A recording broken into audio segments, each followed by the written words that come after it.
Première épître de Paul à Timothée, chapitre 3. Cette parole est certaine. Si quelqu'un aspire à la charge d'évêque, il désire une œuvre excellente. Il faut donc que l'évêque soit irréprochable, mari d'une seule femme, sobre, modéré, réglé dans sa conduite, hospitalier, propre à l'enseignement. Il faut qu'il ne soit ni abonné au vin, ni violent, mais indulgent, pacifique et désintéressé. Il faut qu'il dirige bien sa propre maison et qu'il tienne ses enfants dans la soumission et dans une parfaite honnêteté.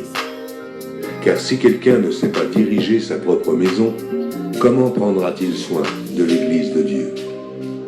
Il ne faut pas qu'il soit un nouveau converti, de peur qu'enflé d'orgueil, il ne tombe sous le jugement du diable.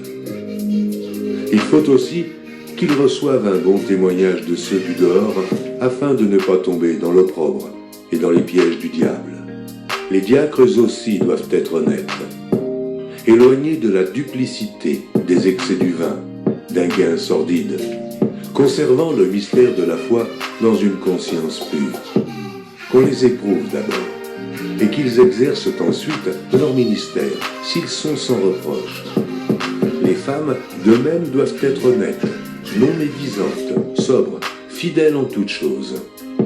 Les diacres doivent être mariés d'une seule femme et diriger bien leurs enfants et leur propre maison.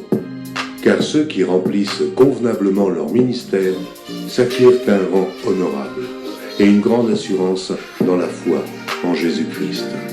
Je t'écris ces choses avec l'espérance d'aller bientôt vers toi.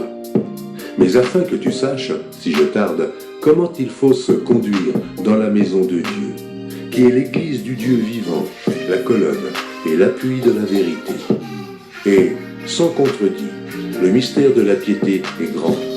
Celui qui a été manifesté en chair, justifié par l'Esprit, vu des anges, prêché aux gentils, cru dans le monde, élevé dans la gloire.